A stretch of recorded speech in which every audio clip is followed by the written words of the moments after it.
phone says 10:15. You might as well go ahead and get going. Good morning. Thanks for coming, and hope you're enjoying the conference so far. I see a lot of familiar faces, but for those of you that I don't know, my name's Mark. I'm the instructor at Western Iowa Tech in Sioux City, Iowa. Been there this is about 6 years now. I don't know how that happened. I think just kind of yesterday I was settling in and trying to figure out what I was going to do with it, and all of a sudden I have 5 classes of graduates out there. But time flies.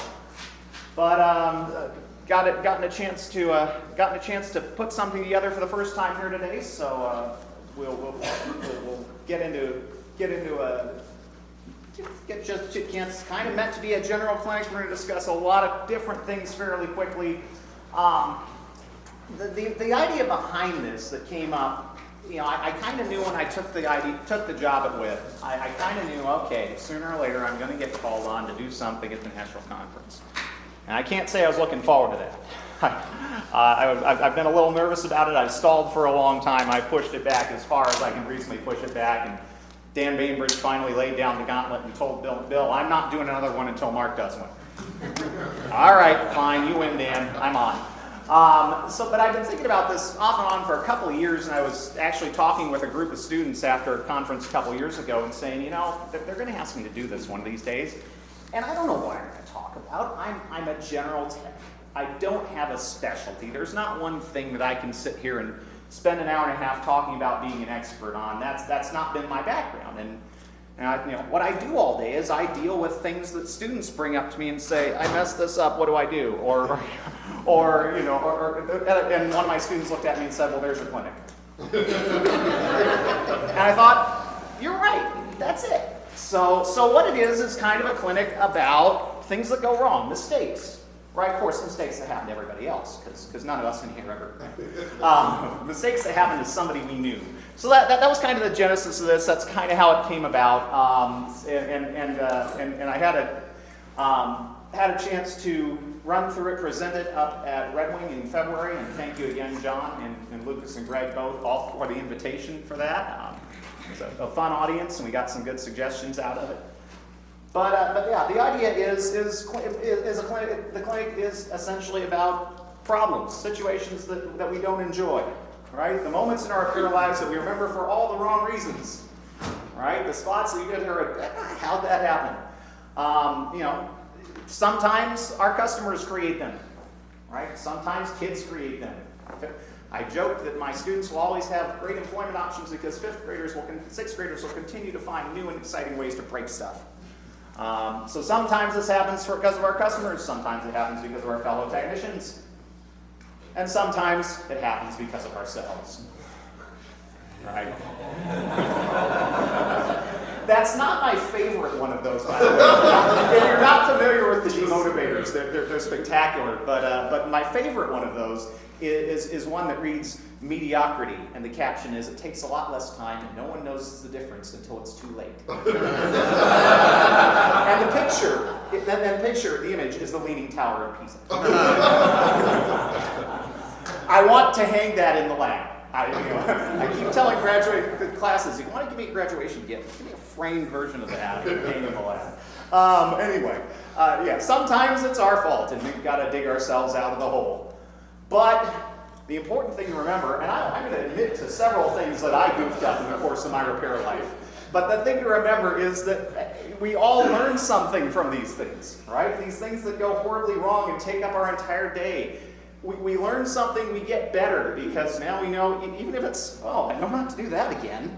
I've had a few of those, right? I know now that in preparing for the other clinic at Redmond, I know now that if you're trying to heat a receiver on a plastic bass clarinet, a tendon receiver, you've got to be careful with your heat or you're going to melt things. I've learned this. I now have a machining project back at the lab, but now I know a different way to go after that situation.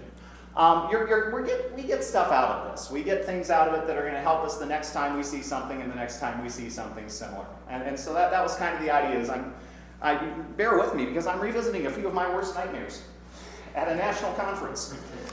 This took some. I had to really think about whether I wanted to do this, but indeed I have. A couple things I want to start with before we get into it. I am not the guru. Right? I tell my students that the first day, if you came here expecting the guru to dispense information for 2 years, you're in the wrong place. Likewise, if you're expecting information dispensed from on high today, wrong clinic. This is not me. By all means, feel free to volunteer suggestions, solutions, things that if you run into similar things, let's talk about them. You probably came up with a better solution than I did at the time, right? Please share it. Please be willing to share it. We want to make this. We all collectively in this room have a ton of knowledge, and let's not keep it all to ourselves. Second point. Nothing I'm going to talk about I claim as original. Most everything I know about repair I learned from somebody, and a lot of those somebodies are sitting in this room.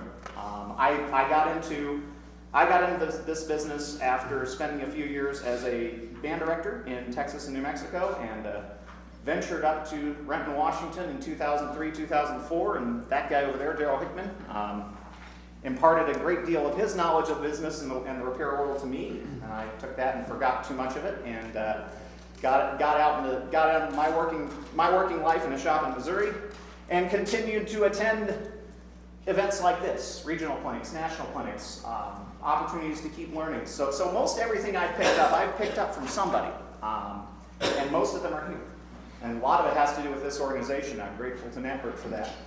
So if it was your idea, and I don't mention it was your idea, I'm sorry.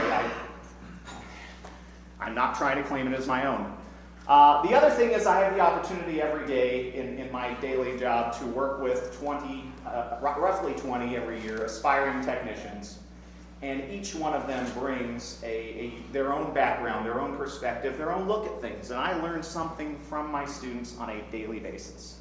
So one of the unique perks of my job is that I have people who look at me and challenge it and say, well, why do you do it that way? All right, I've got to sit back and explain that now.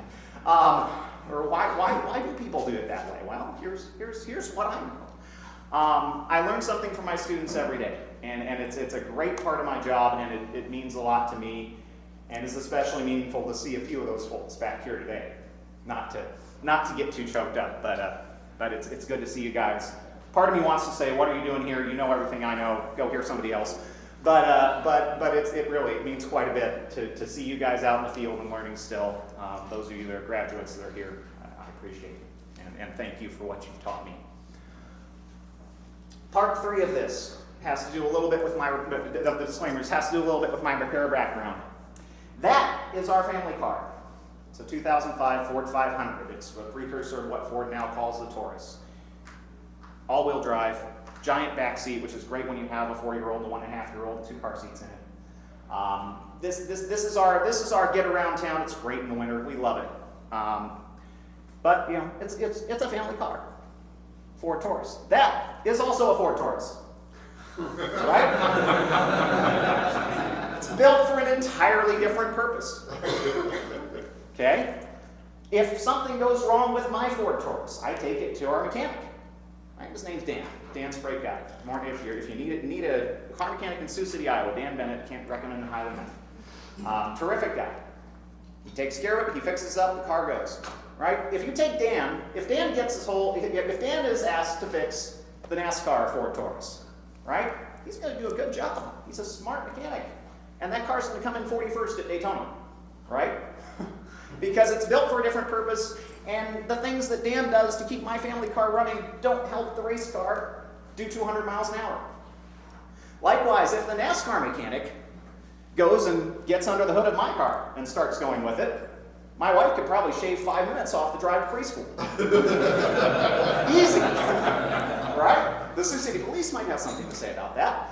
But my wife can cut that time down in a big hurry, and that car could, but that's not what that car's supposed to do. Right? It's all about the context and about how that's supposed to be used.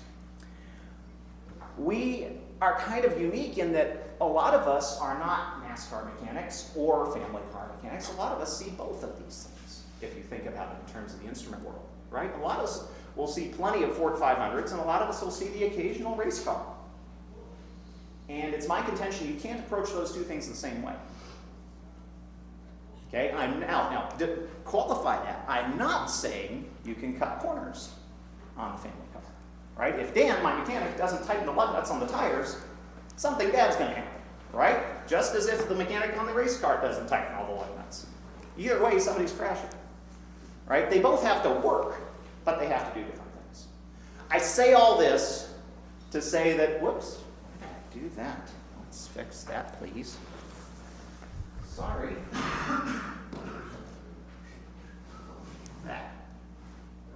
Back there, back there, back there. I say all of that to say that in my working life, I worked in a fairly high-volume retail shop in southwest Missouri, and I saw a whole lot more Ford 500s than I saw race cars. Right? So what I know, the techniques and what I know about have a lot more to do with are a lot more applicable to student intermediate level instruments. I didn't do a whole lot of high-end tweaky kind of stuff. And so with that in mind, a lot of what I'm going to talk about is from that perspective. Okay? I'm setting that out there so you understand where I'm coming from and what my background was. Okay? All right. Here we go. Talk about some of these things that, again, it's just things that drive me nuts a little bit. How can something so little cause so much frustration? Needle spring broken off in the post, or the round spring broken off in the post. Usually every fall with the students, when we start getting into working with springs on clarinets, I get to spend a good solid couple days of doing spring extraction and talking and working individually with students on spring extraction. So as far as getting the offending needle springs out of the post, certainly if you still have enough needle spring to work with, you have an easier job, right? And your various types of spring removal pliers, spring installation pliers will work for that purpose. I liked the Krause ones, but of course, as with many things Krause makes, we can't get them anymore. They're out there. They're out there. They're out there. You may be able to find them. I've also, I've seen people talk about angling round nose pliers there for getting that out, and if you're not careful not to bend the spring in the process, you can be successful with that. I have pretty good luck personally with the Allied installation pliers as far as getting them back out. But those are the easy ones. And then when you get what's left of the spring out, you have to grab it somehow. These are my favorite. As I said, they're tiny end of broken spring grabbing pliers. This was an accidental purchase. I did not mean to buy these. I was looking at my Allied catalog thinking I need another pair of smooth jaw parallel pliers. And I wrote down the wrong part number when I called them. So I get this pair of pliers and I'm like, what am I going to do with these serrated jaws? Are you kidding? These are going to mar the living daylights out of hinge rods. Yeah, they would. So I don't use it for that. But if I'm needing to grab the tiny little nub of a round spring that's sticking out of a post that I can't get with anything else, those serrated jaws and the parallel action give me enough to grab as much surface area as I can and get those things out. The other thing I've grown to love, that's one job I've grown to like these things for. It's amazing how the accidents kind of work out for you. The other thing I've grown to like this for is for working with a Roth tool, because you've got a pair of side cutters built right into it. So, bend your wire, take it back to plier, when you're done with your work, take it back to plier, cut it off, more wire, next bend knurl, bend it again. Use the same tool. I'm not switching back and forth between those two. Efficiency. That's that. But probably I grab this more for grabbing things like round springs out of posts than anything else. Came in pretty handy. The easy ones, of course, are when you can get to them and you can push them out with something. But what happens when it's broken off flush? That's when it gets interesting. We had a few of these spring punching pliers or spring removing pliers lying around the lab at the college. It was something I hadn't used a whole lot personally before I got there, but we had several of them sitting around. And so I've tried working with them a little bit, but they don't move parallel. What I don't like about them is they don't move parallel, right? Krause made a version that moves parallel, but you can't get it. At any rate, what we ended up doing with these was taking the punch, because the little punch on there is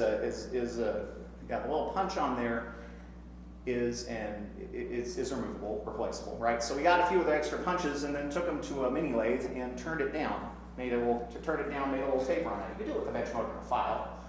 We got fancy. We got out the mini lathe and turned it down to a 5-degree taper and made ourselves a much smaller taper point. Right? There's the original version is about a 45 degree angle. We turned it down to about 5. And now we have something we can get in there, get right on the spring, and push it out with. All right, there's a good close-up of getting right in there of what's left of that needle spring, round spring, and pushing it through. And now we have something we can get the spring grabbing pliers and pull out. All right, worked pretty well. It's worked well for me in a few spots where nothing else wants to get it going. Okay. Every once in a while, you can't get a pair of plier to it, or you can't get the post or something along that, and we have to go back to the older school route of taking a punch and a lead block. And if anybody have an alternative to a lead block for this purpose that we know of, I'm trying to get as much lead out of my life as I can. I think that has to do with a couple of small boys, but if anybody has an alternative to that, I'm all ears.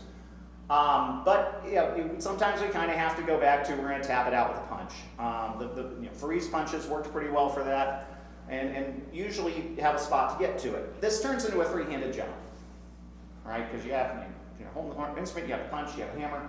And for me, in my daily life, that usually means I have a student with the hammer and I'm holding the other two parts. And my statement to the students every time this happens is, I don't care if you hit my hand, because they all sit there and go, I don't care if you hit my hand, tap it. Okay, and we're talking through this, so of course, tap, tap, tap, thump. I'm sorry. No, it's all right. It's all right. Let's try that again. Right? So that's kind of how this job went most of the time when we dealt with it. So after a while of having my hand hit, I thought, what if I take that punch and solder into a brass rod? Give them a little bit more of an area to hit. My hand got hit a lot less, which I liked. The punch bent a lot less, which I liked. And I had a little more weight behind it. So if I made sure, as long as I made sure I was directly on what was left of that needle spring, ground spring, I keep saying that backwards. As long as I made sure I was on what was left of that round spring, I had a quicker and more effective way of getting that spring, that remnant of the spring out of there. I found it worked pretty nice. I found it's worked pretty nicely for us the times I've had to do that. Of course, the trick of this is that you have to keep track of where what's left of that spring is, or as Yoda would say, mangle the post you will. Right? It's not a very clear picture, but I've made a few posts look like that in my time, unfortunately. And then this will be kind of a recurring theme through my whole bit of this. The times I've gotten myself into trouble, the times I've really messed something up, when I've gotten in a hurry, gotten impatient. Right? And it's easy to do. We all have the stack of horns behind us that has to get done by the end of the day, or the end of yesterday, or they're 2 weeks behind, right? And we're trying to fly through things, and we're trying to be fast. And invariably, when I got impatient and I said something like, all right, this is coming out or else happened. And else was not fun. And else created me a lot more work. And so anger, impatience, the ways of the dark side, right? As Yoda would tell us. The more you can remain calm and the easier you can be about these things, the less chance you have of totally deforming something. And when you do, if you have a bunch of spare clarinet joints around that you can match a post that's sort of close to it, that will get you out of that situation. Not that, that happened to somebody I knew a couple of times, 10 years. As I point here, replacement is an option even when it's not. That's kind of going along with the idea we can, if it's a clarinet and it's a threaded post, yeah, fairly easy replacement. It's a spline. Well, we'll come back to spline posts later. But in this case, we had a flute that would come in that the post here, which actually has 2 round springs in it for your F and F sharp keys, was in trying to get those remnants of springs out, ended up fairly mangled. Right? So what we ended up doing was a rib transplant. We found a similar body flute, took a jeweler's saw, sliced here, measured that same distance, sliced out unsoldered the original section of rib, resoldered that back in. Worked pretty nicely, and then had to plate it back up. The picture doesn't show it particularly well, but we had a good bit of luck with, certainly you could, plating it back up, one of the little brush plater kits. Allies sells them, Caswell type brush plater kits. We've had pretty good success with that. We also have in the lab a small rectifier and the ability to do some very small parts plating. We picked that up a little bit after a visit from Steve Dalton, who's given some clinics on this at the national conferences over the years. But in looking to plate this up, it was my lab assistant who said, what if we took the silver anode that we use with that setup, wrapped it in cheesecloth, and then dipped it in the plating solution and used it like a brush plate. And it turned out to be pretty effective. This picture, I don't think, shows it as well as it doesn't look as good on, yeah, trust me, it looks better than it does in the picture. It's hard to believe, but it really worked pretty nicely. Now, of course, if you have the whole setup for that, great. I wouldn't specifically invest in it if you don't already. I'd stick with the casual plater and do the best you can. But if you have that kind of a setup on hand, that was one thing that we tried and found pretty good success with right off the bat as an alternative to a brush plater and getting a little bit cleaner and more even and more original looking plating on a part that you had to solder and replace. Questions at this point? John? Well, just, we make a silver anode wand for the plug and play. Okay. Out of head joints. Out of what? Out of head joints. And it works really well. Nice. Okay. I like it. Yeah, changing that anode from the steel that's in the plug and play to something silver seems to help the effectiveness of that. I won't spend a whole lot of time here, but of course, take everything that we've talked about to this point, and when you're dealing with a piccolo, double it. It's just that much smaller. It's just that much more intricate, tiny stuff. I don't know that I have any great suggestions here. I haven't modified any tools specifically for piccolo springs. I don't see enough of them, but it can be. It just up the difficulty at that point. Something so little caused so much frustration. Part 2, knock pins. Every year when we get to starting flutes, we hit that about November, and I can kind of circle it on my calendar. Second week of November or so is knock pin week. That's what I'm going to get to be doing for a good chunk of that week, because we're all taking them out and putting them back in, and invariably at least one or two of them are going to get mangled and destroyed, and I'm going to have a bunch of fun working with them. And so I kind of set myself up for that, try to get myself in the right mental frame of mind before that happens. A couple of quick reminders, of course. As you guys all know, but amazingly, despite telling the students sometimes it takes a little while or bending one to sink in, they always come out from the body side because the pins and holes are tapered, right? And they must be driven out straight. If you want to make your life all kinds of fun, bend the bottom end of one of those and then try to get it out. Not a pleasant time. It'll come out, you'll just end up with something that's much less resembling the hole that was originally there. And then we run into the occasional manufacturer that you wonder if they ever meant for the knock pin to be removed. This one was the best example I've seen of it. This was a fairly ancient Boston-made, I'm not sure exactly what flute, that one of my students brought in as a project a couple of years ago. And you've got on this thing a solid, the pins here. The underside of the pin though is underneath this solid tab, right? And there wasn't any good way really to get around this thing to get to the pin to drive it out. And of course, which wouldn't have been a big deal except that the key was all kinds of loose. And the only hope we had of getting a pad to come close to seating on that was to try to get that key fit better, and we have no way of getting the key out of there. Took us a while. We tried a couple different approaches to this. I looked at trying to modify a pair of pliers and make an end that would sneak right in there and kind of squeeze the thing out. That sort of worked, sort of didn't.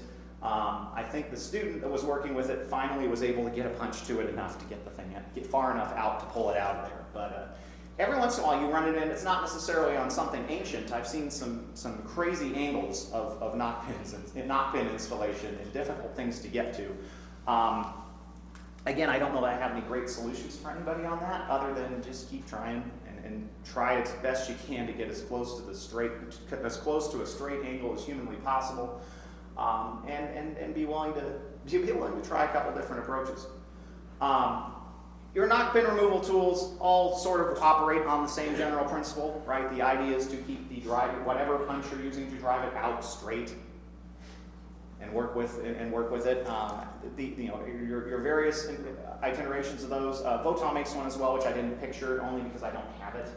It looks like it worked just fine. Jeff has, I'm sure he's got it over in the exhibit hall. Jeff has upgraded his considerably. He's got a light and whatever else on it. I don't have that one. This is just the one we have in the lab, minus a few upgrades. So we'll stick with the old version. The thing I've grown to like about this one is that you have a lot more ability. You have more room in there to rotate the key around, which all goes back to getting that angle straight to drive that out. If I can rotate that key and get it to the proper orientation where I can hit it and drive it straight, I can get the thing out of there most of the time. All right. Likewise, kind of like what we did with the punch for the springs and the posts, we did the same sort of thing with the Smith tool of taking a punch and soldering into a brass rod. It's not a 1/4 inch. I forget exactly what rod fits that the hole that's in the Smith tool. It's closer to an 1/8 if I remember correctly. But we took and soldered that punch into something that matches that tool on the hole, and now we've got a way to drive that straight and get right on it. And again, another time when I break out the grabbing tiny ends of pliers, grabbing tiny ends of spring pliers, dealing with knot bits, right? If I've got just enough to grab with something and get those things, I can usually get a good grip on them and get them out of there. There's still some stubborn ones. There's still some ones I found myself sitting there working with. And most of the time we can eventually get those things out. Hopefully we haven't handled anything too badly in the process. If you're dealing with the less stubborn ones, or if you're just working with small pins and installing them, here's something Shelly Tanabe turned me on to relatively recently. She called and said, "Hey, I've gotten used to these. It's a little pin insertion plier that Micromark sells. It's just got a very tiny hole right there at the end of it, a recess right there at the end of the plier, so you can grab that little tiny pin and manipulate it and get it where you want to." And Shelly talked about this, and I looked it up and said, "What, $22.95? We can't go wrong for $20." And I found them to be pretty useful for working with them. A lot of times with what we're doing at the college, we're just replacing the pins, and it's a little easier to manipulate the replacements. But if you're wanting to hang on to the original ones and keep track and line them back up and get them in, those are some nice.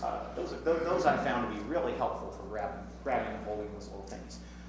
Incidentally, I do have a list of tools that you're welcome to when we're done here. I do have a list of tools and such, so don't feel like you have to scramble and write down part numbers if you don't want to. But I've got that for you. You're welcome to pick one up before we're done today. Again, patience and avoid turning that underside of that trail key into something that something that looks like the dark side of the moon. The trick is okay, I can't see it anymore. What do I do? I found myself taking a file and kind of smoothing things up and trying to file it back down to where I can see where the discoloration of the metal between the spring and the base metal is there. I don't obviously like to take too much plating off if I can help it. But I know I was trying to remember, I talked to Dan Bainbridge recently, asked him, because I remembered him saying something about it. He said, usually if you hit it with an assembling torch, right, your steel part will darken, and your base metal, your brass won't, and all of a sudden, there you go. You have what's left of your spring easily visible. Any other tips there when you're trying to hunt those down, Connor? I sometimes put oil on the bowl, seriously, key oil. Mm-hmm. In the end, the heat, it changes the color even more. Even more dramatic. Nice. Heat plus a little bit of key oil. Any others? Yeah, and again, patience, and then not getting too carried away with your, again, hearing Yoda again, the ways of the dark side. Then, the other thing to remember about pin mechanisms is if you try to straighten them in the traditional manner, they will break. Even if you don't try to straighten them in the traditional manner, they sometimes will just break. And then this becomes a bit of a nightmare, particularly if you're talking about something earlier on that you can't get the assembly for anymore, which happens to be most of what we work on at the lab. We're drilling new pinholes. This is one that has driven me nuts fairly easily for the last few years. If you have to go and replace the rod but you have to then recreate the pinholes.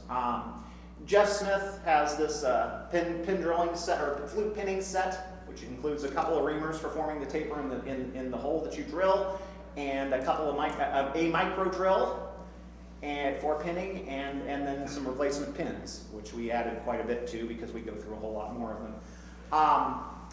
I've had what I found with this is that the couple of times we've really had to try and do it, that micro drill, your only hope of that is that's got to run just massive speed. We usually end up trying to do it with a Dremel because we don't have anything else that has enough RPM to handle that micro drill. But the trick is, of course, it's a micro drill. If you go anywhere, if you put any kind of side torque on it, it's done. So I managed to get through a right-hand section and about 4 micro drills. Unfortunately, those things run about $13 a piece, so I didn't feel real good about the amount of broken, expensive drill bits I was dealing with. But that was, and I've been talking to people for a couple of years, going, what am I doing wrong? One of the suggestions that came up at the Red Wing Clinic, a couple suggestions came up here at the Red Wing Clinic. One had to do with, when you have to do that, making sure that you have, take some way of holding the assembly together, right? Maybe take your assembly, put it in a jet set mold, right? So your keys are straight and level, and you have a clear shot at your pinhole, whichever one you're trying to drill, or ones you're trying to drill. Yes? What's a jet set? What is jet set? Great question. Thanks for stopping me on that. It's a formable epoxy. Okay, if you're not familiar with it, very cool stuff. It's a moldable epoxy that can be reused. You heat it in water, it can be reformed, and then it solidifies and hardens. And you can so you put it in a mold of the jet set that'll hold it straight in place. And then the other thought a couple of us had was, what if you then take your Dremel, and there's a pretty cheap drill press style attachment for a Dremel tool out there. I don't have a picture, but if you took that, if you had the Dremel in a press, and you had some vise, some way of holding with the mold, holding your assembly together, and could easily then use the Dremel kind of like a drill press in that setting. That's the best suggestion I've heard yet. I haven't got a chance to try it, but that's the best suggestion I've heard yet for dealing with that one and drilling new pinholes. Any others? Any ideas there from the collection in the room here? Yes, sir. If your drill bits are breaking, can you chuck them way up high so that there's just not a lot of shaft? The way that particular drill bit is built, it's a solid piece of stock there, and then just a little bit of drill bit extended from it. So it really doesn't matter where I chuck it. I'm still dealing with the same amount of drill bit extended. I don't have the ability to adjust that. It'd be possible to do that if you had a small enough jobber bit or something. But I've found that that's, getting that small enough bit, I still ran into the same thing. Because the other problem is the steel. Just steel is hard, and trying to deal with that. No. Any others? Yeah, I'm looking forward to trying out the Dremel drill press method there. I think that's got some potential. I haven't had a chance to try it yet, but that was one of the better suggestions we've had on that one there. Moving on a little bit from the flute world. We've all had this one, right? The clarinet that Johnny's grandpa played in high school. Now Johnny's getting ready to start 6th grade band. This person, of course, always comes in about August 15th when school starts August 17th, right? And they want their clarinet back and ready to go August 18th, and you've got 2 weeks of horns behind you on the shelf. At least that was my experience. And of course, you get that clarinet and everything's stuck. Everything's stuck, right? Hinge rods, pivot screws, you name it, it's all stuck on there. All right, what do we do with all these stuck screws? Couple of tips that I've picked up, a couple of things that as far as dealing with your stuck hinge rods, screws, parts. The time-honored classic is the combination of penetrating oil, heat, and time, right?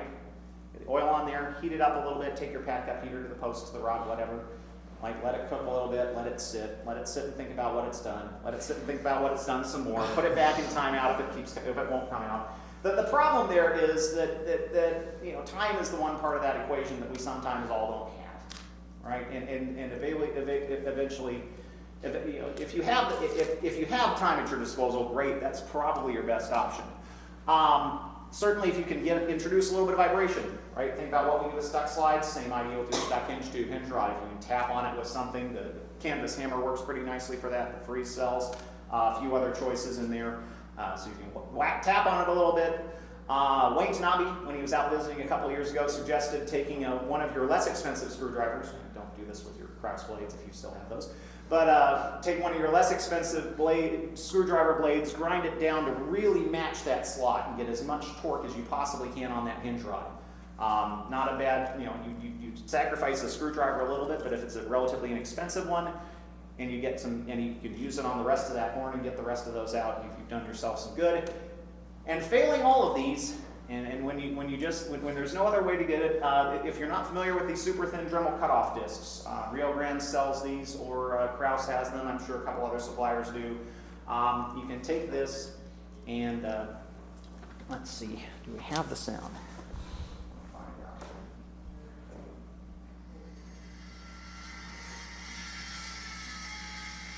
Now the thing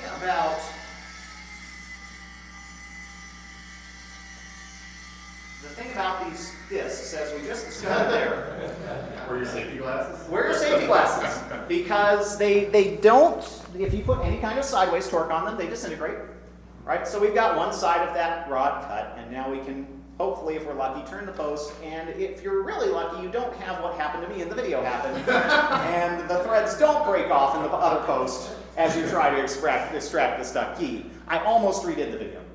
I almost redid it. And I thought, you know what, it's plenty about mistakes. Let's talk about the mistake I just made. So you have what's left of your threads. You have your key off. You have your rod still in the key. That's generally not too hard to get out. Take a chuck the key in the vise. Take a spring-loaded punch. Punch on that a couple times. You'll have enough hinge rod to grab it. But you have the remnants of threads left in the post. All right. What do we do here? If it's not something you mind the possibility of cutting a very slight slot into the post, you can cut a very slight slot in the post with a jeweler's saw and then unthread what's left of your threads, right? Again, this kind of goes back to the disclaimer about Ford 500s versus race cars. In this case, that's what I ended up doing, and then we went back and with that, as thin as that disc is, you're talking about a very minimal amount of swedging, right? Obviously, don't take a reinforced cutoff wheel and try this. Lose half your key. But a thin Dremel disc there, a minimal bit of swedging, you get rid of the gap that's what's left of what little bit of material you took off there, and you're fine. If it's something you didn't want to create that in, right? If you weren't comfortable with the idea of taking a slight bit of post, the other option that I can think of offhand, a couple things. John, you made the suggestion of basically kind of taking a pin and sort of tapping around it. If you think about the idea of, I think it's similar to the idea of, am I remembering this right? I think so. It's similar to what we might do with an oboe register bit, where you might take a punch and kind of tap around it, but just on a much smaller scale with a needle spring and what's left of the threads. Just try to tap in a counterclockwise motion, gradually thread it back out. The other one we've worked with at the college a little bit, Kurt Alterac has a good article describing how to boil things out with alum. Boil ferrous metal out in an saturated alum solution. And that'll dissolve what's left of your threads in there and leave your threads intact. Yes, ma'am? I forget who makes them, but I have a set of really small extractors, and as long as you can get it loose enough, those work really well to get those out. Mark, may I? Screw extractors and I have not gotten along historically, and that's why I haven't really tried it. But I think, loose already. yeah, but absolutely, micro extractors. Yes, sir. One of the things that will help you not break off the threaded portion into the post is rather than bending the key to pull it off of the rod, is to take parallel pliers and turn the post. Okay. And you're pulling the key. Yeah, then the stress off is on the post without and not the key. adding the stress to the rod. You probably told me that 10 years ago. I must have. Or maybe just you, I didn't tell. Just so you could see, you knew 11 years later you could set me up. No, great. Circle. Circle of life, Hakuna Matata. Okay. Yes.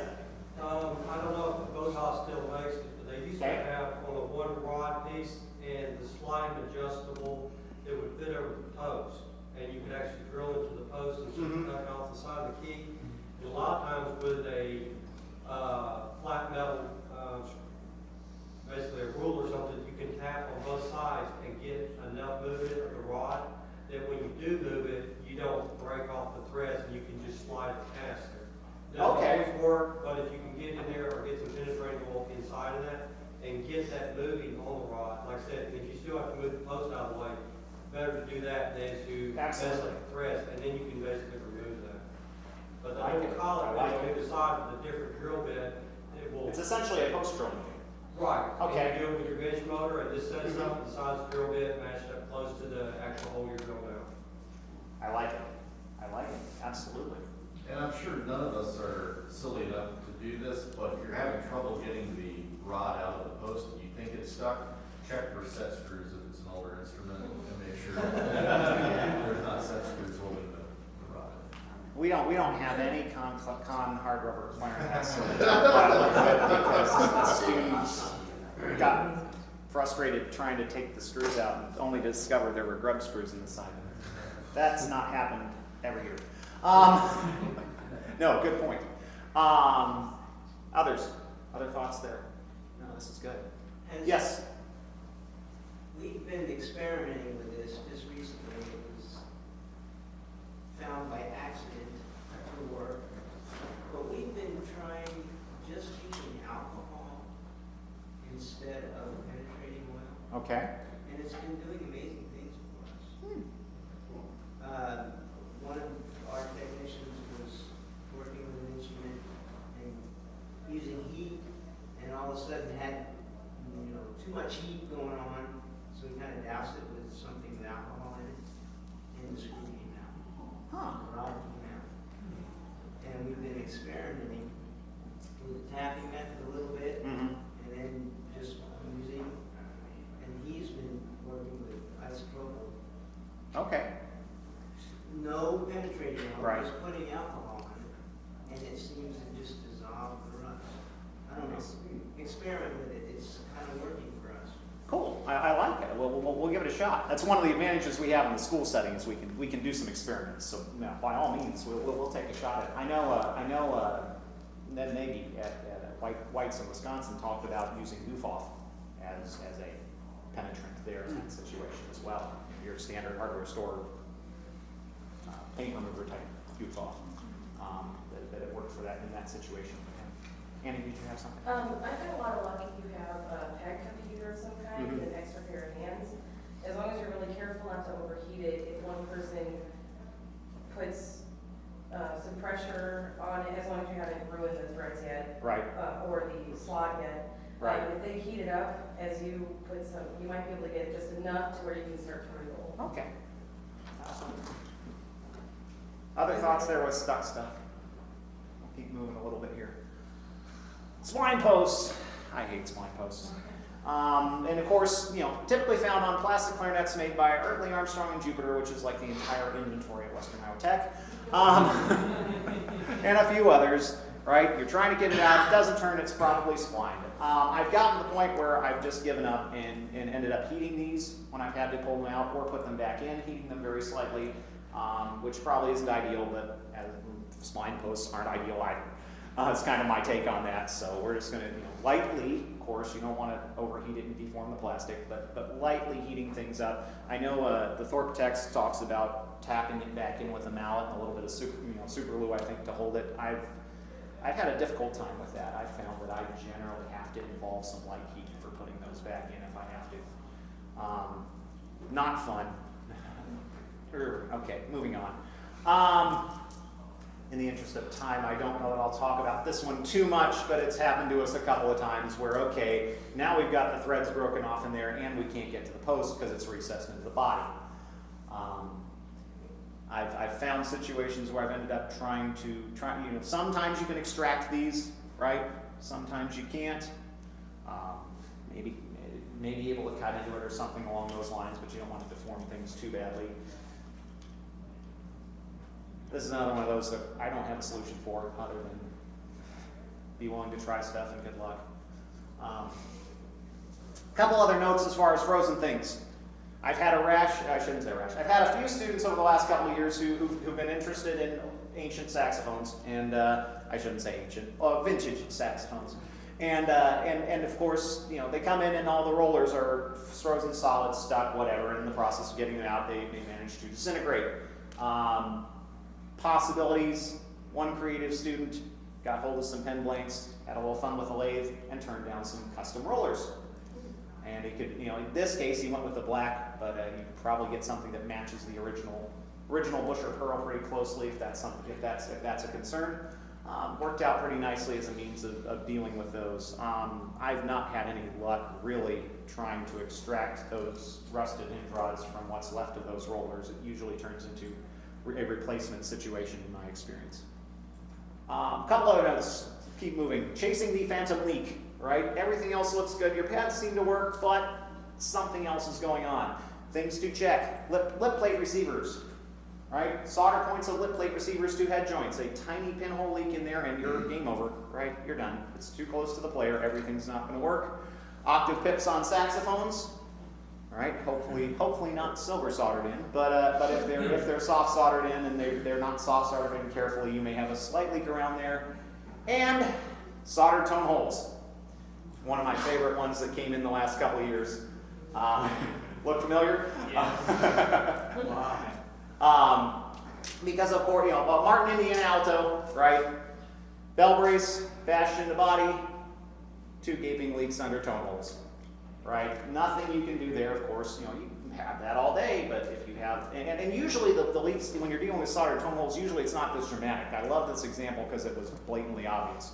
But oftentimes you'll end up with where the solders just deteriorate, you have just little pinholes of light going through them, and you've got to resolder those, or all the padding in the world isn't going to help you there. A couple other points that occasionally come out, if you have older clarinets or sometimes newer instruments of questionable origin that may have the chimneys glued into a hard rubber body, right? That can be a potential leak situation. You just stuck that one in water and discovered, oh yeah, it's bubbling right out from under that chimney. Coated those with a CA to seal them up. Coated them with a super glue to seal those up pretty nicely. This was a bottom joint of an oboe with a nifty little crack in it, right? It's a line socket, which may not leak, but the side of the tone hole is going to, pretty well guaranteed. Previously prepared cracks, instant source of body leakage, right? And again, you can spend all day padding, you can spend all day adjusting, and if you've got, whoops, that wasn't quite what I wanted to do, and if you've got giant, you know, there's a couple of, this one's also a textbook example of how not to fill in a pinhole. But if you've got a giant crack, you know, previously repaired crack, and if you see evidence of previously repaired crack, probably time to do some kind of mag test, immersion test, something to figure out and make sure that that's not still leaking on you somewhere. These are the kind of things that we'll throw my students if we don't check it right off the bat, and I can't get this upper joint to read under a 6. Well, plug everything and test it. Oh, oops. And the other one that I know that I've gotten in the last couple of years to where I'm getting real particular about is neck tenons on saxophones. If you're not familiar with the neck leak isolator tools that Jeff sells, I'm beginning to think these are fairly indispensable tools if you're doing any kind of saxophone work. Because if you have a leaky neck tenon, again, you can spend all day trying to pad the thing, and the problem is not going to, it can be a perfect pad job, but if it's leaking at the neck, you're still going to have response problems all over the place. This is something I know as a technician I didn't pay nearly enough attention to. In my own work, in my own practice, I didn't look at this closely enough, and so now it's something I kind of harp on folks about, and we make a point of checking pretty regularly. Of course, when that leaks, we have to go and refit it, and we have various approaches to neck tenon fitting tools. Various types of expanders, right? Whether you go with your collet style expanders, I believe Allied sells both of those. Your quote unquote can opener styles, the original, why am I blank? Thompson can opener style. The Farise version, a little bit beefier, a little easier to work with. The knob, by the way, on the Thompson will get in the way of certain necks. Bass clarinets specifically will not work with that. Too much curve, not enough clearance to be able to rotate those. We have in the lab one of the Votox expanders. I'm pretty sure Carl's not making these anymore. I don't know. He may still make the flute version. I know he doesn't make the saxophone version, so I'm hanging on to that one. At some point, but you know, the idea with the idea of this, of course, is the main thing to be cautious of is don't overexpand it. Right? Whatever you do, like I say this, whatever you do, don't overexpand the sax neck tendon. Right? Simpsons fans in the room, perhaps this pamphlet will help. So you've overexpanded a neck tendon. This one gets not fun in a hurry. And options that I know of. Bohm Tools in Germany makes some really nice tendon shrinking tools, which are appropriately really expensive. I forget how much exactly. The euro's down now. You might look at it if it's something you feel like you're interested in. If you can get a new tendon from Allied and solder it on, that's an option. Gouge your lathe in your 1-inch brass stock and machine a new tendon. We've done that before a couple times. One of the folks at Red Wing suggested if you have 5C lathe collets, that those will work kind of as a poor man's shrinker for us overexpanded saxophone neck tendon.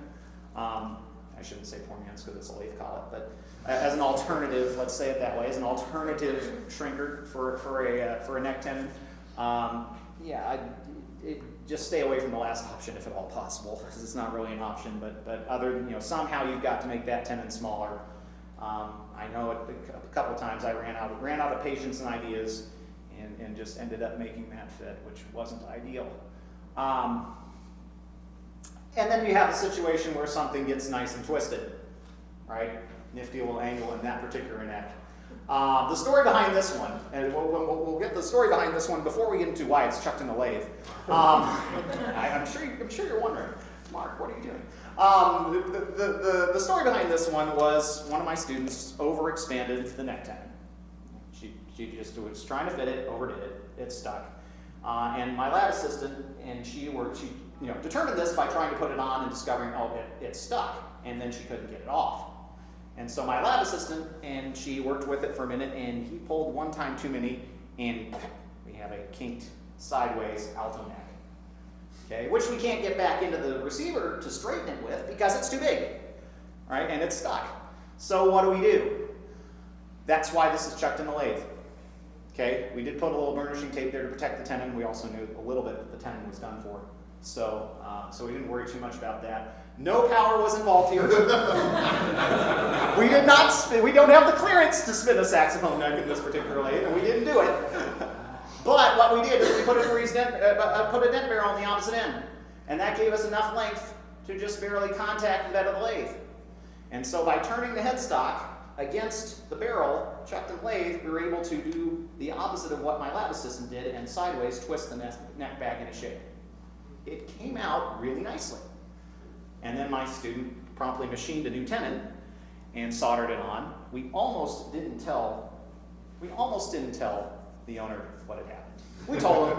We thought about it. We thought we could probably get away with not telling him about this. Now we told him. But we almost didn't, because it turned out that well. We were pretty happy with it. Not my normal use for the lathe, but as it worked out, it was something we could do and get out of one. This was kind of a fun one. One of my students, who's now working up in Green Bay, had this instrument, which was the Petman Berry for the university back in his hometown. And it's Mark 6. It's a nice horn. It had been just abused beyond belief, but it was a nice horn. Got a little carried away with the finger pressure there. And now we have a key cup that's separating away from a rim of the key cup that's separating away from the rest of the cup. We kind of looked at this and said, all right, what do we do now?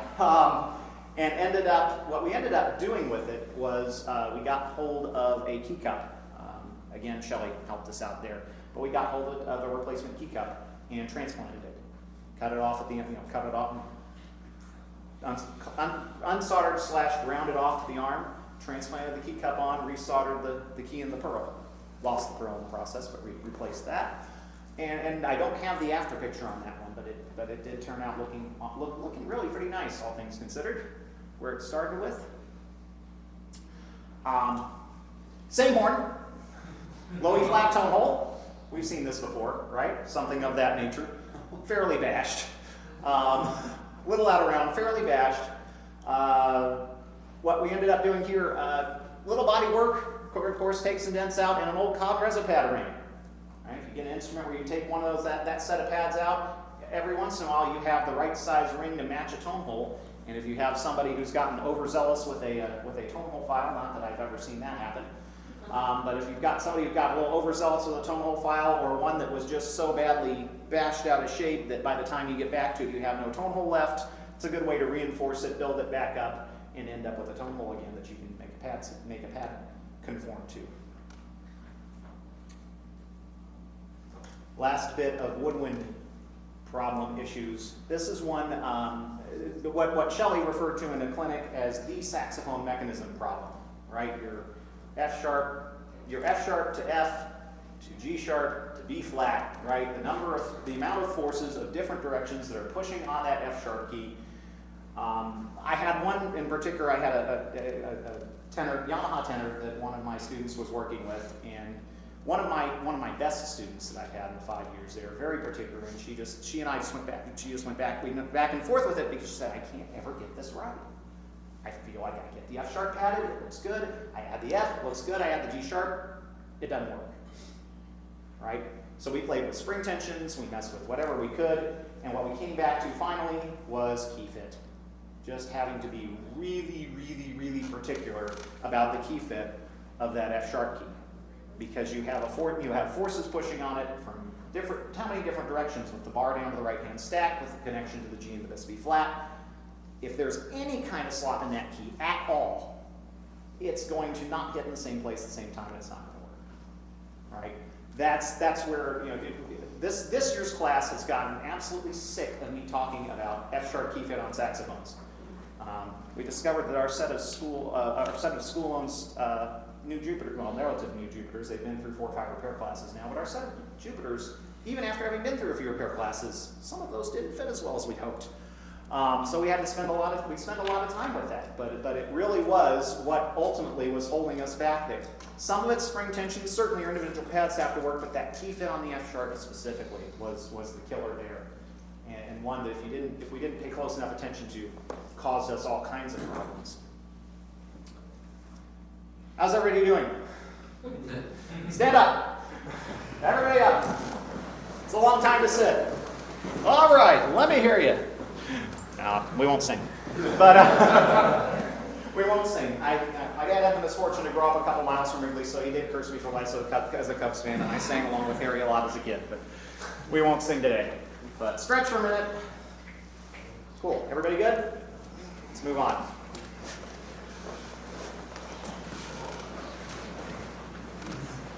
The one superpower that would have saved me a few times in my job, X-ray vision. Right. The one thing I really wish I had, the ability to see through things, particularly like brass tubing, would have come in handy a few times. All right, biggest mistake I made in my career, and I'm going to stand here at a NAPBIRT conference and share it. My darkest day as a technician. The school-owned student trumpet, right? They'd just came in with a pile of school horns. Student trumpet, older, nothing fancy. First valve stuck down. Okay, wouldn't move, would not budge. I tried tapping on it with a driver, nothing. Tried driving a little harder, nothing. Impatience took over. The dark side won that day. I was wanting that valve out of there no matter what. I got out a casing mandrel, and I got out the largest hammer I had, and I said, this valve is coming out of that casing, and I started wailing on this thing. Mistake, because what I did not see inside the valve and inside the bell stem, that is the end of a cleaning snake with a metal coil, right? Kid had gone to clean his trumpet out, run the snake through the bell, got it wedged in the first valve, and left it there. Broken off the end of the snake. So I did drive it out, and in the process of driving out, the end of that snake cut a nifty little gouge right up the side of the valve casing. It was clean, it was smooth, it was gorgeous, and it was a ruined horn. That one was done. I killed the trumpet. We found a rental return in the stock that most closely matched the age and vintage of that particular school horn, and we said, here you go. and I ate that one. But the point being, check for obstructions. Right? All of you who have been students will remember that at one point I handed you a trumpet with some part of a cleaning snake broken off in one of the ports, because by golly, if you're going to make mistakes, you're not going to make the same one I did. Check the inside of things for obstructions, right? See what's been wedged down in there. When we started talking about this at Red Wing, a couple people just shook their head and said paperclip. Yep. And if I'd been thinking that day, that's where my brain should have gone, but it didn't go there. It was kind of rough to reenact this, by the way, and chop up part of a jump trumpet, but that just added to the nightmare factor. Yes. Would you see it from the opening for the tuning slide? How would you have seen it? How would I have seen it? I wouldn't have. There's really no. It would have been. I might have been able, if I'd taken out the second valve and taken a lighted mirror and gotten a look in the port. I might have. No, but it's stuck down. Maybe depending on what port it's stuck in, I might have seen that. I'm not sure. Realistically, I probably would have had to come to the conclusion there's something in there. I don't know what it is. I'm gonna have to take the valve off. But that would have been preferable to destroy it. I don't know if there's a good way to see it. Other than coming to the conclusion of there's something in there, I better do something before I get carried away and do something stupid. In retrospect, I probably should have come to the conclusion something's stuck in there and taken the valve off and gotten it out. Hindsight's 20/20. Things that got stuck inside instruments. The rubber Super Ball. We have a couple of these bouncing around our living room with my two boys. The only words of caution I have there, don't heat them. Don't heat them. It smells bad, makes a mess. Whatever you can do, probably if you can, I've had a couple things that have gotten stuck in trumpet bells. I've been able to take a small steel ball. Usually we steal them out of the Jail Smith flute body tool, but he's got a couple steel balls that are right size. Run a couple steel balls back there, take a magnet tool, right? Not trying to take dents out with it, but I can then use the magnet tool to pull a steel ball behind whatever's stuck and knock it out. We've done that a couple times. That would have helped there. Your penny, right? Somebody posted recently on the Facebook group that they had a dime stuck in a trumpet bell, but when you get one of those stuck sideways, you have an instant random mute. Now it works, now it doesn't. Now it works, now it doesn't. Now it works, now it doesn't. Right? Easy one to get out of there. Thankfully, I didn't deal with a live round. I'm glad I didn't deal with a live round. One of my graduates called, a couple of years in, one of my graduates calls. He's working in the southern United States, and that's all I'll say. He was working in the southern United States, and he says, guess what I've got stuck in a trumpet bell? Okay, what? Oh, a bullet. A live round, a live 22. Okay, what are we going to do about this? So we're trying to talk through options. We didn't feel real good about the idea of tapping on it. That kind of made us We didn't feel real good about the idea of heating it. That made us a little nervous too. Since then, I've had some firearms, some people with more firearms knowledge than me come through the program, and both of them assured me that there really was no way we were going to discharge that. But I wasn't about to find out. What he ended up doing with that instrument, it was the bullet was lodged basically right along the brace to the mouthpiece receiver, right on the bell side, the mouthpiece receiver bell brace. So there was no unsoldering that brace. What he ended up doing was unsoldering the receiver side, cutting that section of bell out, and replacing the bell. That was his way out of that. I'm not sure what the better way would have been if there was one, but that was, thankfully I didn't have it on my bench. Yes? Honestly, unless it was like wedged to the point of gouging the inside of the tube, that barrel, because the actual firing mechanism is a recess, and it needs a pin to drive into it. In order to Again, this is where my ignorance of firearm mechanisms probably came into play there. But that's just it. Okay. Yeah. Absolutely. Yeah. Again, in retrospect, as we talked about it, it probably yes. I'm sure. But I'm sure how that did would it have get worked. in there? How did it get in there? That's my question. I don't know. I didn't ask. I don't know if a technician asked. We just said, it's in there. I've heard of it. I had that one, and I've heard of one other. I've had one other story floating around about somebody who's had that relatively recently, at least. But yeah, at least it wasn't my bench that dealt with it. Danny, I'm kind of picking on you on this one. It's not picking on you, but these were both you. You had one of these earlier. This was one that you had as well. It was a trombone that we've been working with quite a bit, and got everything working, got back to him, and though it was, well, it still plays stuffy. It just doesn't sound right. It plays stuffy. It doesn't feel all that right. And I will freely admit, I overthought the living daylights out of this. We were looking for leaks at solder points. I was checking everything I could possibly think of on this horn. And what I should have done was go back to my X-ray vision.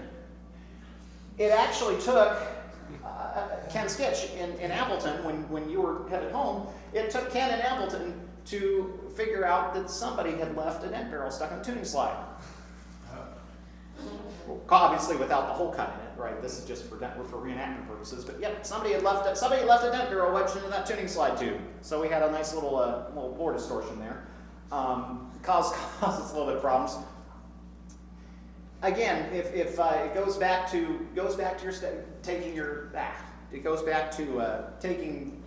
just stopping and saying something odd is going on here, right? I need to figure this out. What I should have done. Skip one there? I must have. What I should have done was taken a borescope. We'll get to that in a minute. Sorry. There we go. We'll go back to one more X-ray vision problem. Why won't this bow come off? We had this experience when I was working in Missouri. We had a Yamaha 201 student standard euphonium. We knew there was something stuck in the first branch, bottom bow, somewhere in this general vicinity. We had no idea what. And so we tried running something behind it, nothing. Tried magnet, nothing. Couldn't get anything to move. We kind of said, all right, we're pulling the bow off. We got to figure out, we at least didn't get too carried away with drivers and tools. We learned something from the trumpet. But we decided, okay, that bow's coming off. We got to figure out what's in there. So we start heating it, and we start heating it, and we start heating it, and the bell side comes loose. Okay, we're getting there, but why won't the branch side come loose? Keep heating. Still nothing. We can't get this thing moved. What is going on here? And what we discovered was that somebody had dropped a mouthpiece down the bell and got it lodged right at the first branch ferrule. So as we had heated that ferrule to try and unsolder it, that mouthpiece is in there soaking up every last bit of heat that we added to it. We finally got the thing, I'm thinking I'm going to melt this thing before it comes off, but we finally did get it off, and we saw the mouthpiece stuck in there and said, oh, okay, that explains it. Right? What would have helped me in all these situations besides X-ray vision is a borescope. Right? And the good news here is that this is the one we have at the college, which I spent an awful lot of college money on. But the good news here is that these are becoming more and more and more affordable. There's some small cameras now that you can find on eBay for less than $20 that will get into a lot of what we work on. John, you had the link. You had investigated that and had the link for it when we were up in Red Wing. I've since had a couple of students purchase those, and they were so far pleased with the results. It's just a USB camera that plugs into a PC for Hong Kong eBay item. It may not last forever, but it's $20. Yes, Mike. Now, I don't know if you're in a discussion now that as you're talking about things stuck in a trumpet bell. Yes. You can go on eBay and find some alligator forceps. Yes.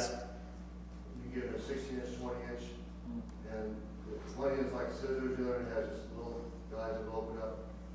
You don't want the long forceps because they will Right. go into a tape or it'll Right. I get a forceps, $20, you get 2 or 3 of them. They're cheap, they'll grab everything you got. Will work pretty nicely for that purpose. Works well. Those work well for stuck swabs and clarinets. So those, if they're long enough, even wing joints of bassoons. We were hunting around a little bit when Chip was out last month about how to come up with a long enough pair to work with wing joints. But, the other thing you can do that's a really cheap thing that we've done is we'll take a piece of brass stock and literally just make flatten one end and just make a very small hook in that. Mm-hmm. That allows us to go in and get almost everything, like pennies when they turn on the side, you can grab the Sure. edge.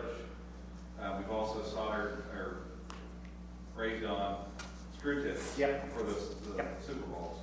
Yep, that would have, I tried that with the one that I had all those years ago, and then I could never get a decent enough hole in it, and that's when I gave up and got the fire tube, which is bad. Lee. With the bore scopes, a lot of them now, like you get on eBay, two of them, they're Wi-Fi enabled. Yes. So you can send your signal to your iPad, your phone, or whatever, which is kind of nice and useful, especially like with me, my computer's not right there at my bench. It's Right. in the same room, but you know, I have an iPad there, I can send a signal right over to it, and it's great for your outlining and everything else. But finding those Lego guys. The Lego man, yes. Yeah, and the good part, yeah, those I can see all kinds of applications for the USB cameras, and even for just taking a quick trip down a trumpet lead pipe and showing a customer, hey, you might want to clean this. When it's blown up to we take this and project it onto a 70-inch TV screen in the lab, which that's some awfully large crusties that you can take a look at as you go look at a dirty tube of some sort. But certainly I can see it being not only certainly a diagnostic tool for us and a sales opportunity as well. Next best thing. A couple other things in the neighborhood of brass stuff that was stuck. We had a corn donated to us. I believe it was King Double from years past, with a couple of very, very, very stuck rotors. We got two of them. We got halfway home. We got two of the four out pretty much right away, and then we had two that just would not budge. This thing spent about 6 months on my back burner, going, I'm going to figure out what I'm going to do with this eventually, and I left it alone because I didn't want to deal with it. But we finally, I got one of the students to it and said, okay, what if we took a piece of brass stock, threaded a section to match the rotor spindle there, filed down as part of it to match the stop arm. In this case, with the King, it had the rounded stop arm in there with the pin on it, so it was more a matter of just grinding a little slot into the piece of brass as opposed to shaping it all of the flat-sided stop arms. But we were able to do that and then match the stop arm and have something that threaded into the rotor, and now we had ourselves a driver. And that got us enough to tap a little more on it and get those two rotors out. Yes. Can't imagine why that one was stuck. One of our audience members up at Red Wing said that looks like vegetable oil, which wouldn't surprise me. I know if some of us have dealt with the vegetable oil trumpet where the pistons are stuck beyond stuck, and there's Wayne Tanabe did a couple of years ago modified a Bobcat mouthpiece puller to use basically as a gear puller to pull those pistons out if you can't get anything else to it. It was a really ingenious modification, and there were a few pictures on the Delphi forum a couple years back, and I didn't save them for this purpose, but it's worth mentioning because it was one of those cases of if it's stuck and there's just no other way, that's a possibility. Another one that gets to us with rotors a little bit happens a couple times. Has happened a couple times at the college. The rotor screw that it might come out. Oh, now it's snapped into, and there's remnant. We're back to remnants of threads inside. In this case, rotor spindles as opposed to posts. I believe early on in my career, I placed a fairly panicked call to Renton Technical College and said, "Help! What do I do? I've just broken this off." And you gave me some good ideas that day.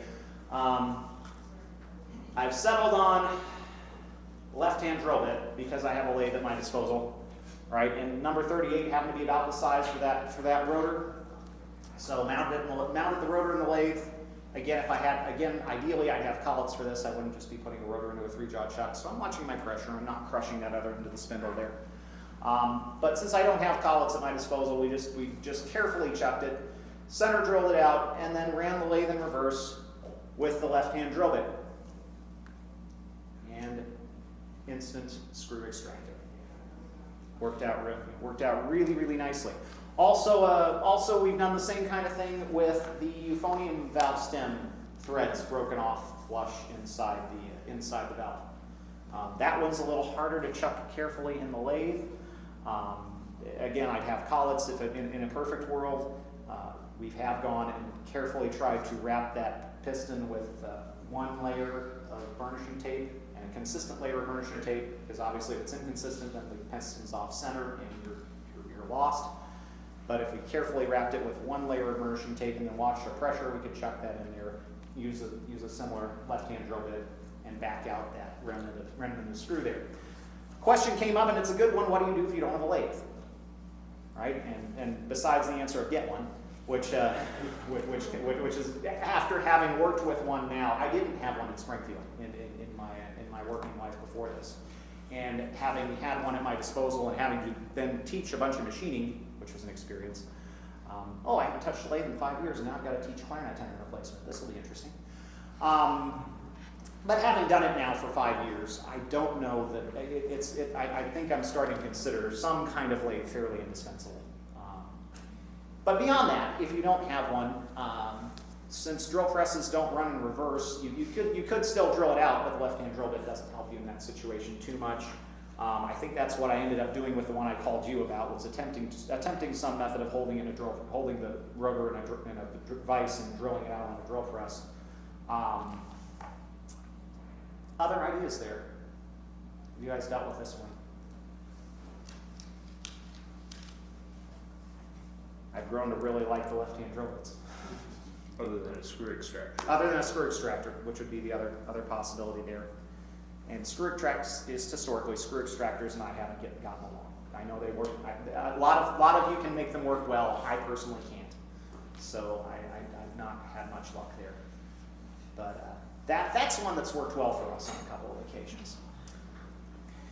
So when I worked in Missouri, I had a couple of college students who helped me out with a few things. Well, a couple college students and then one person who was kind of working his way into being, he was doing a little apprentice work with me. He ended up going to Renton and is still working in the field today. But I had a couple people working with me, and my brain is such that something about me and just how I work. I can start in the morning at 7 a.m. I can start in the morning at 8 a.m. I can start in the morning at 10 a.m. It really doesn't matter. At 5 o'clock p.m. I'm done. My brain is shut off. I'm ready to be gone. So 5 o'clock I'm gone. But I had a couple people who were comfortable with that 5 to 7 hours. So I had my apprentice and a college student I was working with manning the shop for a couple hours in the evenings while I got home. So about 5:30 one afternoon, I get a call from the shop. Hello, what's up? Mark, I screwed up. No, it's okay. You didn't screw up. We can fix it. Whatever it is, we can fix it. No, you don't understand. I really screwed up. No, seriously, trust me. We can fix it. No, you don't understand. So it took me a few minutes to calm him down. Right? What had happened? We had in the shop that day a Besson 3-valve compensating tuba from a school. Right? So, think giant tuba piston, double set of valve ports. Okay? The piston had a slight bend, something in it wasn't happening right. And so we decided we would take it to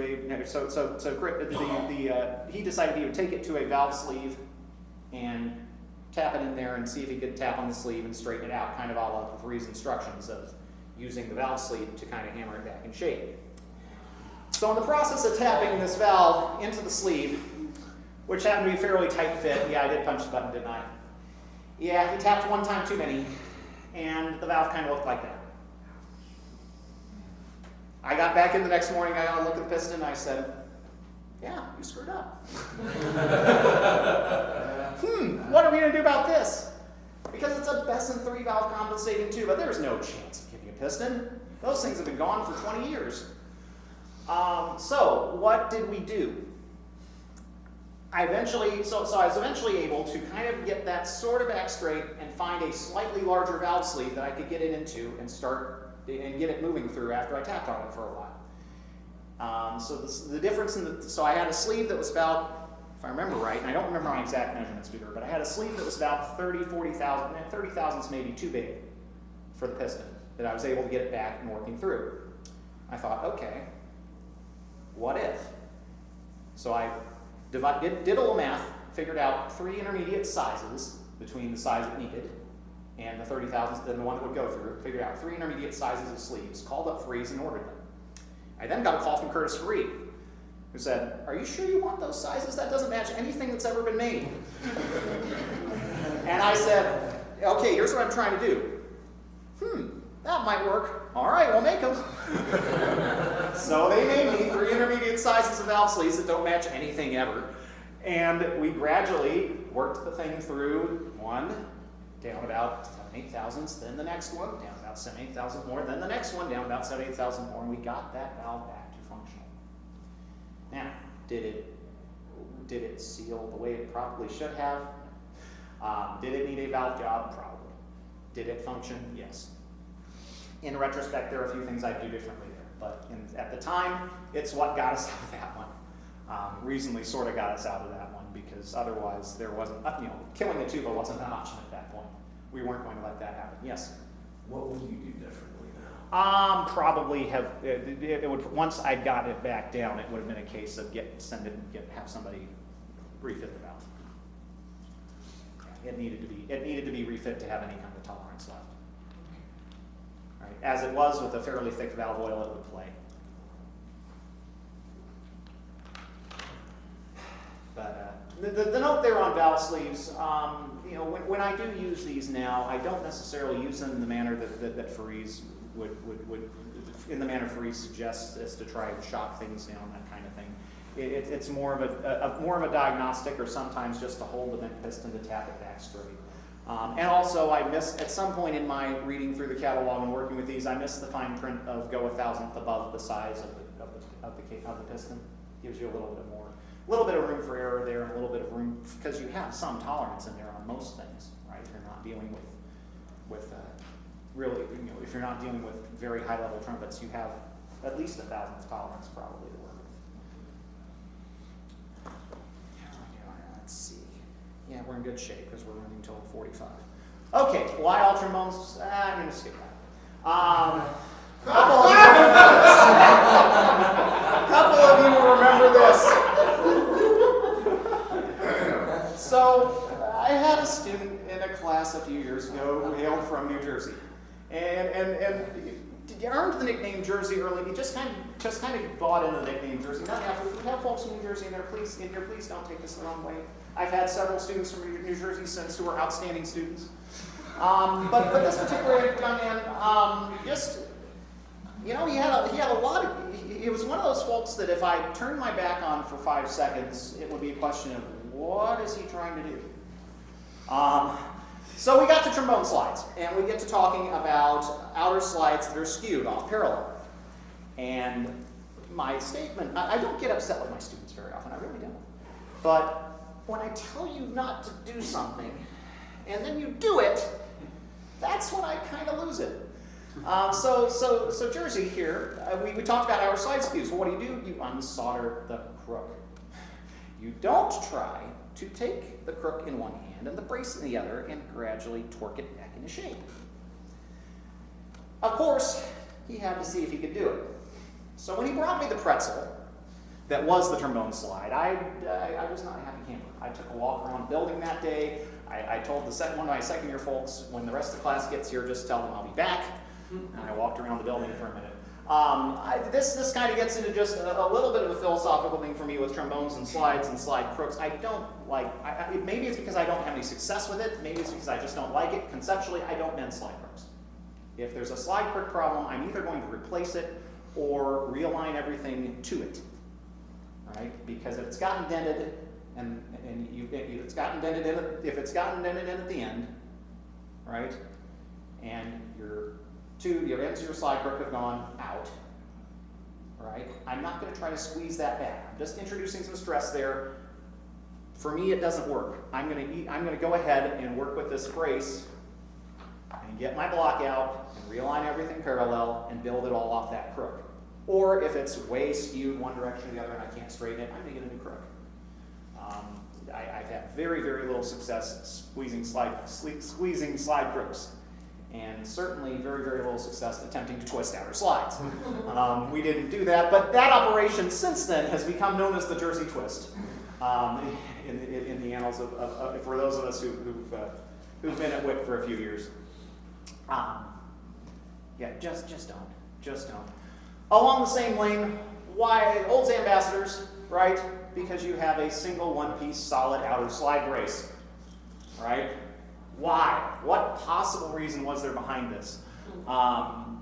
Again, the approach here, I'm going to modify this. I'm either going to replace this brace with something else, or potentially, I think we've had some cases where we've been able to cut this and find a piece of brass tubing to solder over it and turn our one-piece brace into an adjustable brace. And you can make a nice modification there that looks like custom work, and you've got yourself a slide that you don't have to go and try to squeeze the slide curve back into shape. Again, that's just me. It's a personal thing there, but I've not been able to make that happen successfully. Pretty good on time. Last one. A little bit more story time here.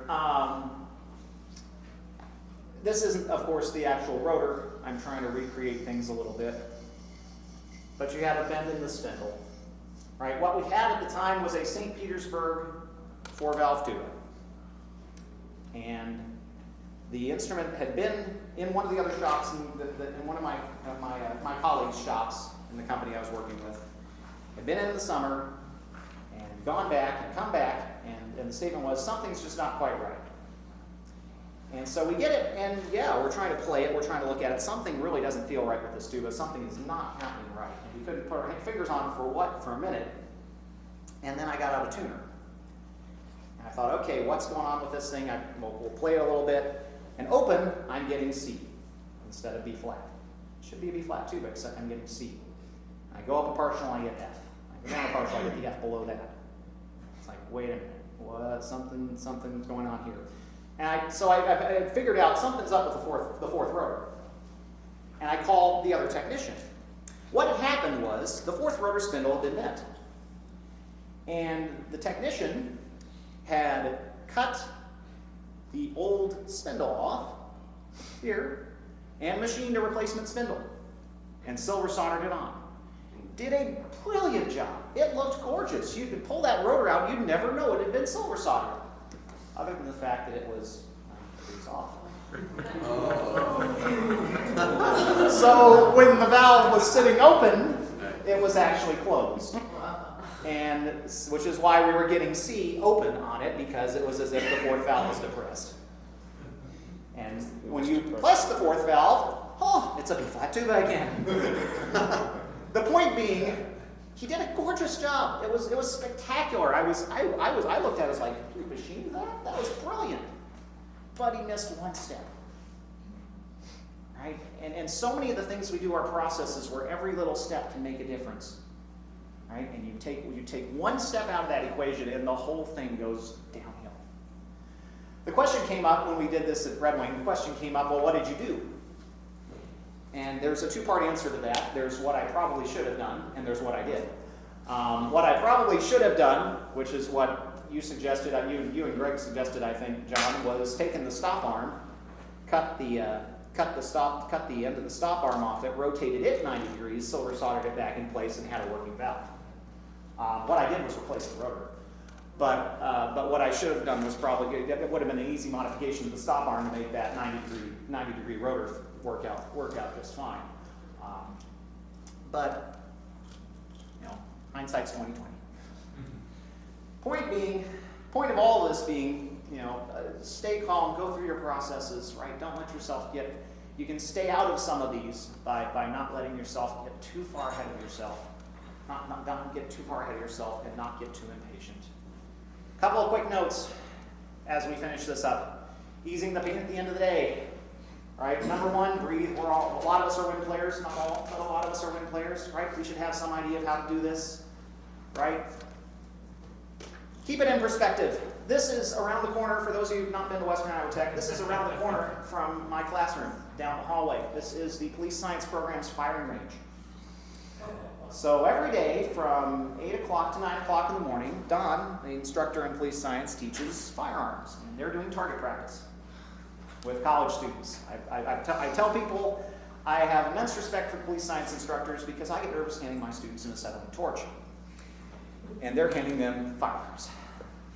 But the other thing to remember about this is if something really goes wrong in our world, or my students' world, we might lose an instrument.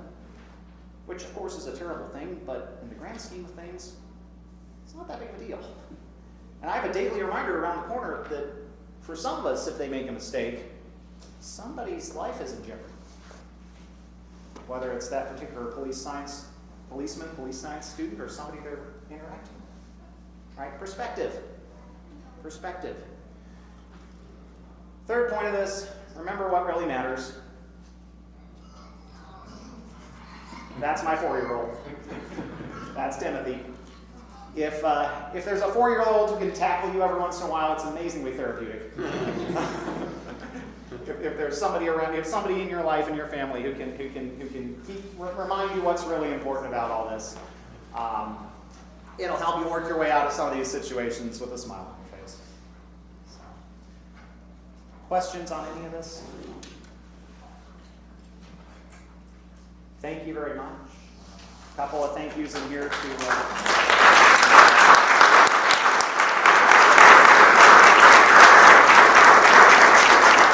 A couple of folks to mention, Dwight, who's not here, is my lab assistant at the college, and he helped me with a lot of the prep work on this, taking some pictures. John, Greg, and Lucas for giving me a chance to do a trial run up in Minnesota a month ago, and the current classes who got to be the original guinea pigs for my hour. Thank you very much. Make sure you fill out the CEUs. The information's there.